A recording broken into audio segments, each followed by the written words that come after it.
Humans are always on the move, going places, meeting other people, moving things around. It's all part of human transportation! What?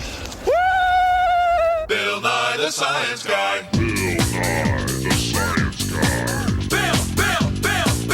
Guy. Bill Nye the Science Guy.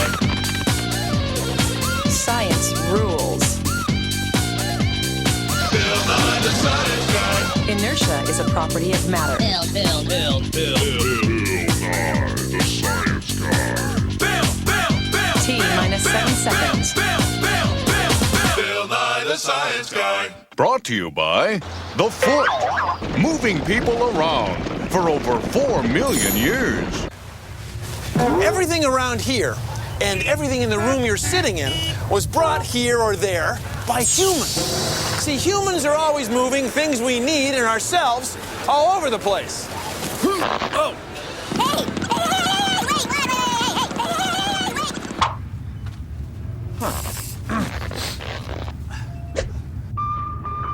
It's all part of what we call transportation. Different ways to carry things from one place to another.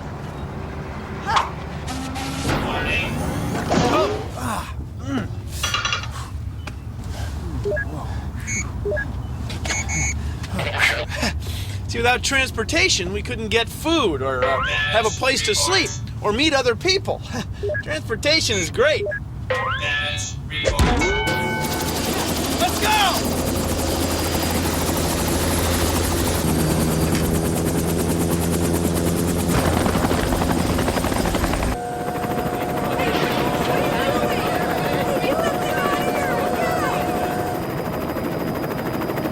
Early humans used paths like these. As more and more people use the paths, they become worn and wider and wider.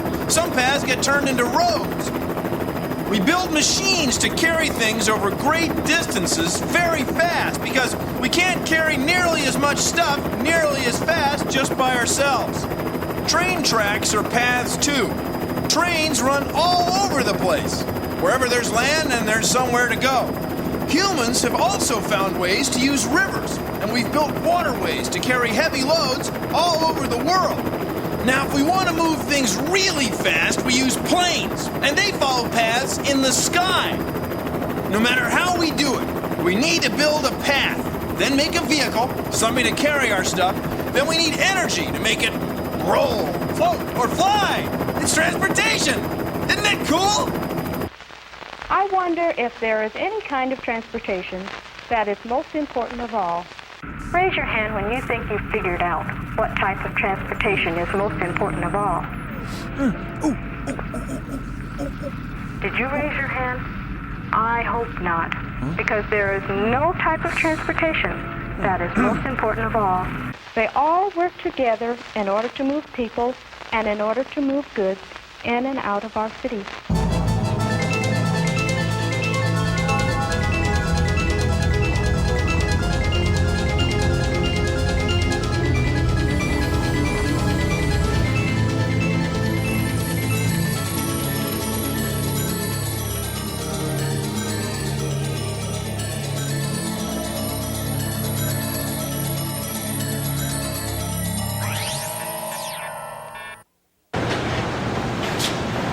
Hey, Raven, you headed this way? Oh, yeah. Do you know what? I'm going to use the escalator. It's a moving path for human transportation. Yeah, people park over there and then shop up here. Yeah, it's a classic. It's a force-filled model of arterial loading. You're right, it is. It's just like a freeway. It's a, Watch your step, Bill. Huh? Humans move around to find food, shelter, and to meet other humans. Hey!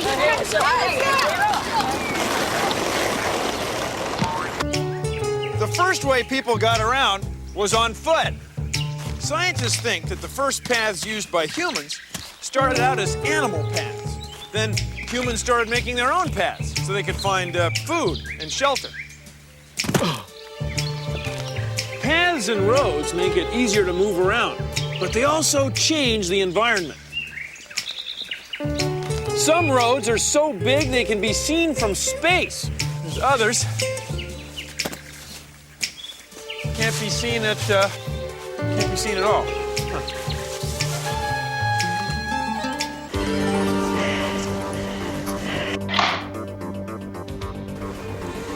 Hi, I'm Helen Thayer. A few years ago, I walked alone to the magnetic North Pole. I used as basic transportation my feet, skis, snowshoes, and I pulled my sled behind me with all my supplies.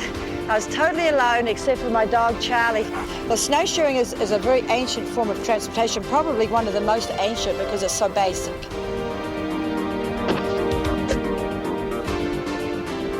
There's lots of different ways to get to the North Pole. You can use aircraft, snowmobiles, or dog teams, but I didn't want any of those. I wanted to walk all the way using my own muscle power and nothing else. Their journey was 364 miles long, 27 days. It was the most difficult thing I've ever done. I had the hurricane-force winds and the ice that split beneath my feet. Snowshoes and skis are a great form of transportation, but they're absolutely useless when it comes to trying to outrun a polar bear.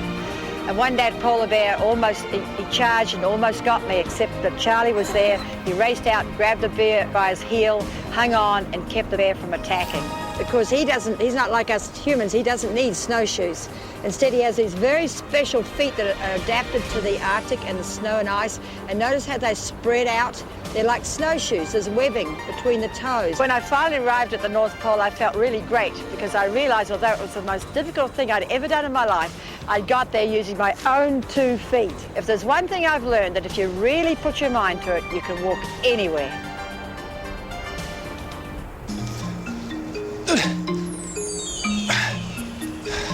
Boots and wheels can sink in the snow, so people have come up with other ways to get around.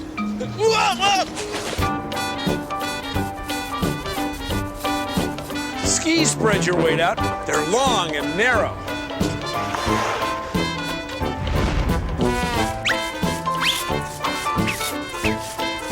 And fast. Native Americans invented snowshoes. They spread your weight out so you don't sink in the snow. People in Arctic climates still use sleds like these to haul their belongings over frozen ground. Snowshoes, sleds, skis, doesn't matter. They all work the same way. They spread your weight out so you don't sink in the snow. No, instead, you slide. Woo!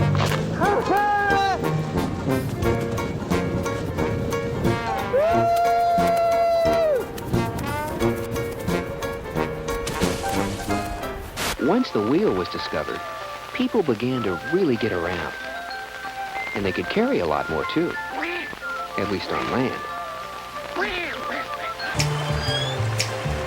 Let's say I were over here, and I wanted to get over there to get some food or a place to sleep or maybe meet some people. Well, I can cross the river like this, but it takes time, and probably a little bit dangerous. So that's why humans, for centuries, have built bridges across streams like this so that we can cross them more easily.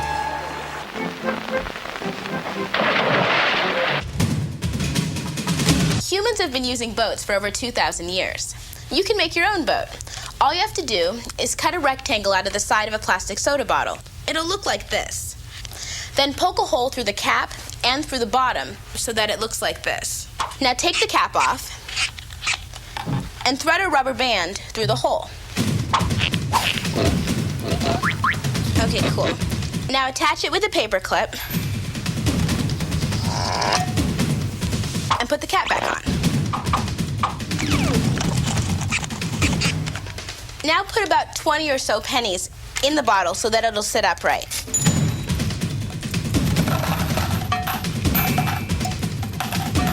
Now pull the rubber band through the bottle and put it through the hole in the bottom.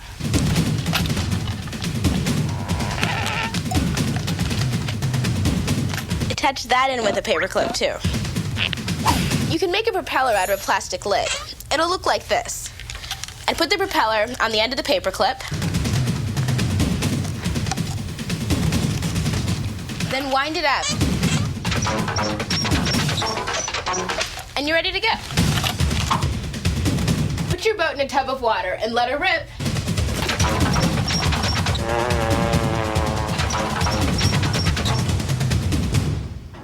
see it right away, but ships have to follow paths too. Follow paths. Have to stay in a channel.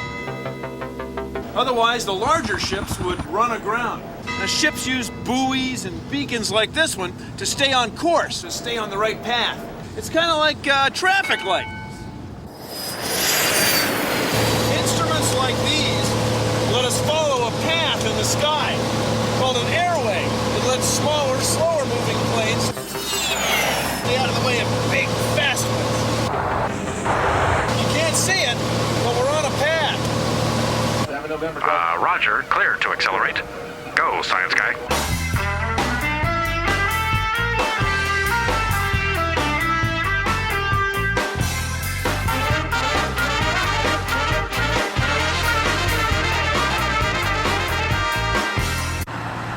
Great day for a ride in a grass-covered car.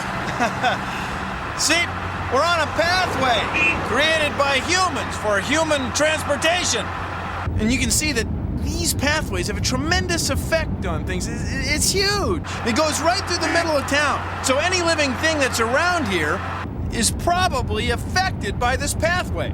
Seeds from plants trying to blow to another location so they can grow over there. Any animal that wants to get from here over there is going to have to deal with this path. And this is just one of the hundreds of thousands of pathways in this city. I mean, just think of the millions and tens of millions of pathways that humans have made that affect all kinds of living things all over the world. It's overwhelming.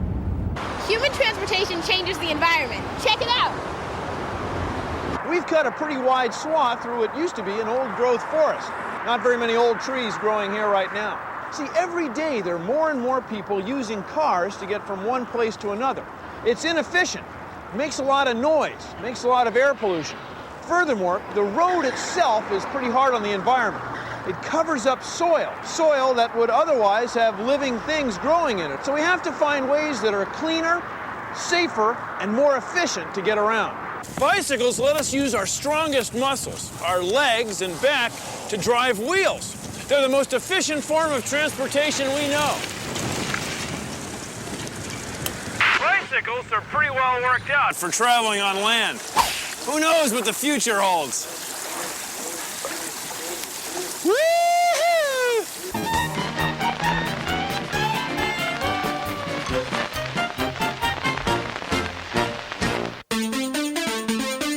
I'm Jim Martinson. I lost my legs in Vietnam, and I guess I'm a person with a disability that likes to get around. Necessity is the mother of invention, and I'm not sure I'm a great scientist, but I had an idea, and here they are. Everybody loves to play tennis. We had to design this chair so that it's quick. It allows us to get to the ball and turn around. Move.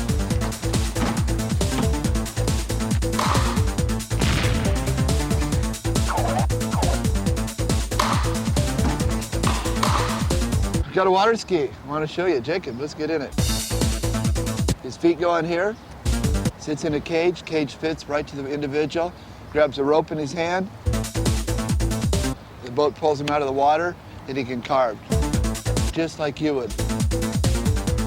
Difference is he's sitting down, you're standing up.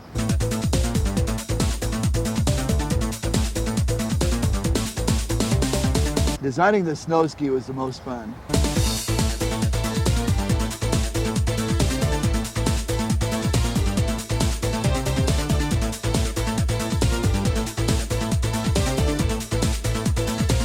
Everybody asks me how fast a chair can go. Well, these chairs are fast, really fast. It's all a matter of design, the fit, and making the chair and you become one. You need it tight to the body. You need to be able to use the chair so that all your energy is going into it. The big thing we're looking for today is aerodynamics. How can we make the chair be able to flow faster, cut through the air quicker?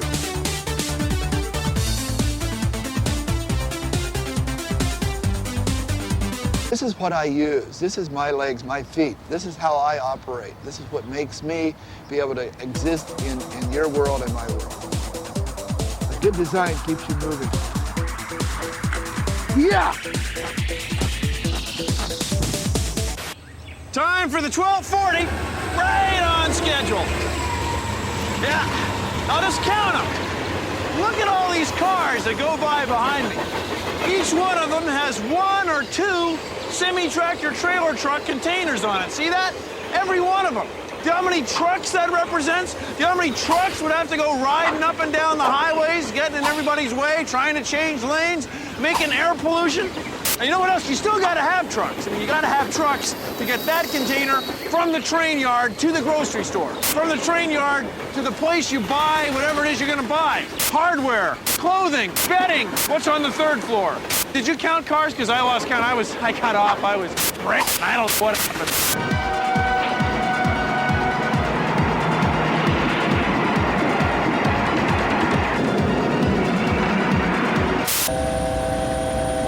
This is a farm. The food that's grown here has to get to the people that eat it.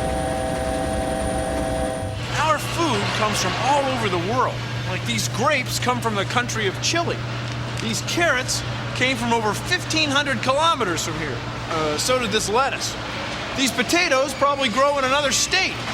And these apples don't grow anywhere around here. Our food comes from everywhere. Think about it next time you're in the grocery store. It was a boat, a train, a truck, or a plane that got that food to the store. It was some form of transportation.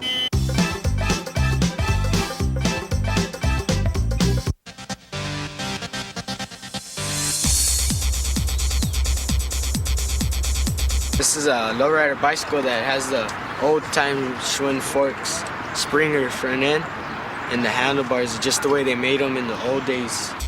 The chain, it's a regular chain. We just gold-plated it. This right here was made by Bondo. Like, you weld a piece of metal, and then you do Bondo on there. And you learn stuff. If you buy it, it's like you don't learn anything because you don't know how to put it back together. When you take it to a show, the judges, they look how clean you have your paint job, what kind of paint job it is, how clean you have your chrome, everything. They look at every little detail.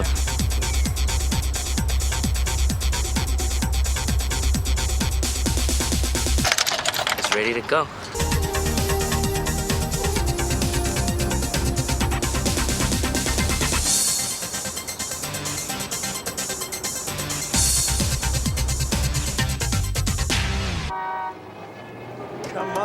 Come on! I'm trapped in a late 20th century traffic jam.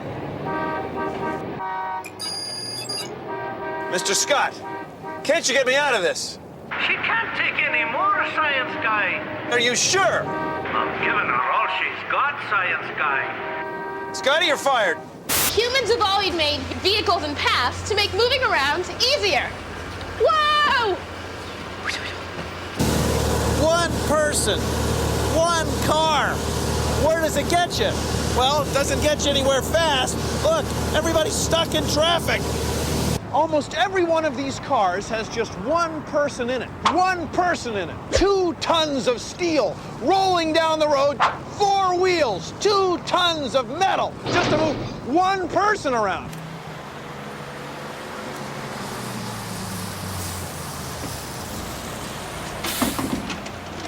A bus can carry a lot more people than a car, using a lot less energy per person. And it takes up a lot less room on the road.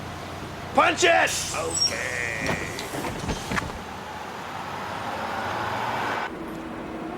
Or subway trains. We can carry a lot more people in here than you can in a car. Beautiful day in the tunnel. See, cars get you from one place to another, exactly when you want to go there, as long as there's no traffic jam. But using cars carries a big price. 10 lanes of freeway traffic, one person in almost every vehicle. This is not an efficient use of a transportation pathway. It's loud. I can hardly hear myself think out here. And the air is terrible. It's polluted. We're supposed to be the smartest, most sophisticated society on the planet. And yet this is how we choose to get around. We've got to think this through. We've got to come up with better ideas. We've got to think this through. You see one bicycle? What? No. There's too few people in each car. If we had buses, or we carpooled, We could quintuple, we could duodecatuple the number of people on this pathway. But instead, it's a mess.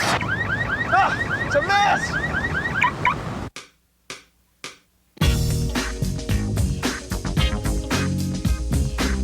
Come along and move like a human. Move through, slippity slide. People gotta move just to survive.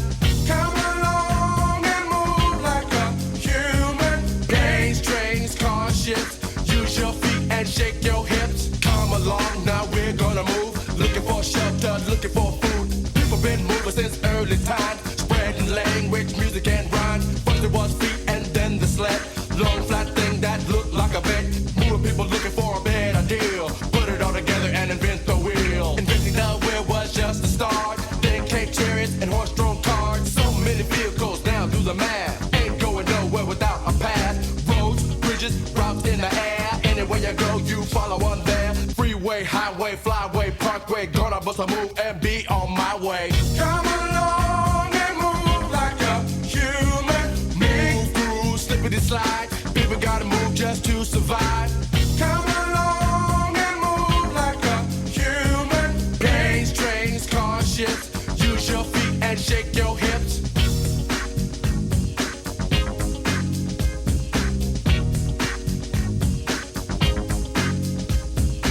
Yes, boys and girls, transportation of long ago is a lot different from transportation of today.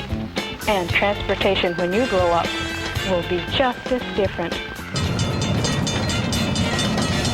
Well, that's our show. Thanks for watching. I gotta keep moving. See ya. Goodbye now. See ya. Bye now. See ya. Bye now. See ya. Produced in association with the National Science Foundation. Bye now. See ya. Bye now. I suggest you beam me aboard. I'll punch it. God, they're giving me a hard time because I look goofy. Yes. Here it is. Let me show you Goofy.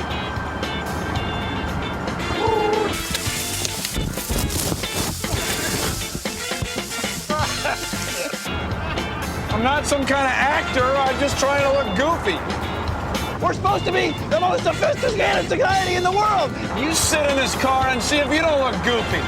People are laughing. It's a grass-covered car. And when you're in this car, I mean, that's part of the shtick. What do you think? Just watching the world go by here from a grass-covered car? I was trying to look goofy. I'm driving a grass-covered car. Yes, I was trying to look goofy.